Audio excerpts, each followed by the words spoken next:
বিসমিল্লাহির রহমানির রহিম।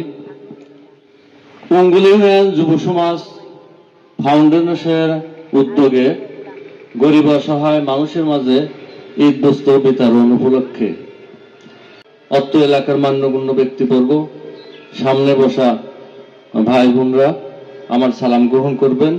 আসসালামু আলাইকুম। আমি সব সময়ের জন্য আপনাদের নিয়ে ভাবি, আমি ঘুমাইলেও ভাবি যে আসলে আমি তো গরিবের সন্তান, এই হিসাবে কিন্তু ভাবাটা আসে যে আমি অতীতে কেমন ছিলাম, কি করতাম, আমার পরিবার কিভাবে চলতো, এগুলো আমাকে মনে করায় দেয়। আসলে চোখ দিয়ে আমার পানি আসতেছে, কথা বলছেন। আপনাদের অনেক পরিশ্রম করি এইগুলো আনতে।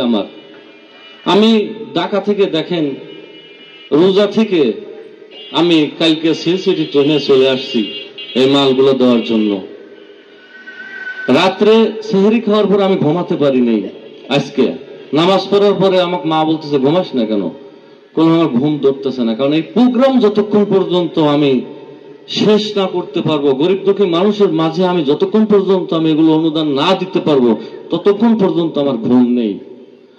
বলিস কি, এত চিন্তা করতে হয়? মা বলতেছে করছি। অথচ আল্লাহর কি পরিহার যে সে, ওই যে একটা কথা আছে না, মানুষকে ধনী মানুষকে গরিব বানিয়ে দেয়, গরিব মানুষকে ধনী বানিয়ে দেয়।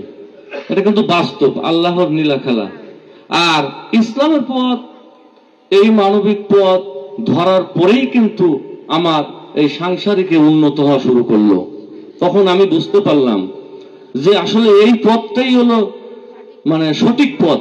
এই পথ ছাড়া বিকল্প কোনো পথ নাই। কারণ পৃথিবীর বুকে বেঁচে থাকা সত্ত্বেও যদি আমি ভালো কাজ করে যাই, এর ফজিলত এবং ফলাফল আমি পেয়ে যাব, আবার মারা যাওয়ার পরেও কিন্তু আমি পাবো। কারণ দেখেন, আমার ছোট ভাই এই যে এই প্রতিষ্ঠানটা খুলে দিছে, আজ এই ছোট ভাইয়ের অবদান। আপনারা এখানে আসছেন, আমার ছোট ভাই এই ফাউন্ডেশন না খুললে তো আর আসতে পারতাম না এখানে, বা কাজ হইতো না। এই ফাউন্ডেশনের কাজ করার মাধ্যমেই কিন্তু আজকে এই বিচ্ছিন্ন ওই 10টা গ্রাম সমন্বয় করে আপনাদের কিন্তু ঈদ উপহার তুলে দিচ্ছি। তা আমার ছোট ভাই একটা কোম্পানিতে আছে জিএম হিসেবে, এবং পাশাপাশি ও নিজস্ব ব্যক্তিগত একটা কোম্পানি দিছে আরকে ট্রেডিং। বিদেশ থেকে ইম্পোর্ট করে মাল, ওখানে 5 জন আমাদের লোক নেওয়া আছে, বেতন দিয়ে ছোট ভাই ওটা চালাচ্ছে। দোয়া করবেন আমার ছোট ভাইয়ের জন্য। আর এই সংগঠন তো আসলে একাই তো সব করা সম্ভব না। আজকের এই সংগঠনের যে প্রধান অতিথি ছিলেন সে উপস্থিত হতে পারেন নাই। আমি গত যে আপনার 27 তারিখে ওনার মাহফিল করে দিয়ে আসলাম, আমির হামজাকলে, ওই যে বের হাউলে, উনি আজকের এখানকার প্রধান অতিথি ছিলেন। উনি ব্যস্ততার কারণে আসতে পারেন নাই, কিন্তু উনি আপনাদের কিন্তু হেল্প করছে, সহযোগিতা করছে। আর এটা বিশেষ করে একজন ব্যক্তি লন্ডনে বসবাস করে, পাশাপাশি ব্রিগেডিয়ার জেনারেল মেজর স্যার, আমার এটা হলো ভাইরা, উনি তার সাথে দীর্ঘদিন চাকরি করছে, ওই আপনার জন্তিহার বাড়ি। তো এনারা কিন্তু সহযোগিতা করছে, একটা জাকাতের অংশ কিন্তু এখানে দিছে। কথা বুঝতে পারছেন? তাহলে দেখেন, তারা অনেক দূর দূরান্ত থেকে আপনাদের জন্য অর্থ আমি নিয়ে আসতেছি, আস্তে আস্তে পর্যায়ক্রমে আমি দিচ্ছি। এই সংগঠনটা আমি যদি সঠিকভাবে দায়িত্ব পালন করি, তাহলে হয়তোবা এবার আমি 100 জনকে দিচ্ছি, পরবর্তীতে আমি 200 জন দেবো। কিন্তু আপনাদের সুবিধার স্বার্থে আমাকে এতগুলো ত্যাগ স্বীকার করা লাগতেছে। তো যারাই এবং সংগঠনের যে পঙ্গল ইউনিয়ন যুব সমাজের সংগঠনের যারা অর্থ দিয়া এবং শারীরিকভাবে শ্রম দিয়ে যারা সহযোগিতা করছে, তাদেরকে অবশ্যই আপনারা দোয়া করবেন।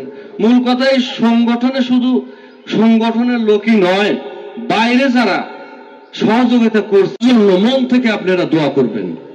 তাহলে আমি কিন্তু আরো এগোতে পারবো, আপনাদের নিয়ে আরো কিছু দিতে। মাস আগে শীত বস্ত্র বিতরণ করে দিয়ে আসলাম। আমি দেখেন, আপনাদের কিন্তু বছরের মধ্যে 4-5 বার আমি কিন্তু প্রোগ্রাম নিয়ে আসি, ছোট হোক বড় হোক, আমি কিন্তু করতেছি, আপনাদের নিয়ে কিন্তু কান্নাকাটি করতেছি।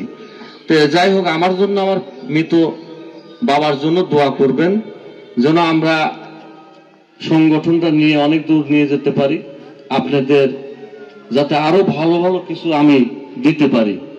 হ্যাঁ, দোয়া করবেন আমার জন্য, কথা বুঝতে পারছেন?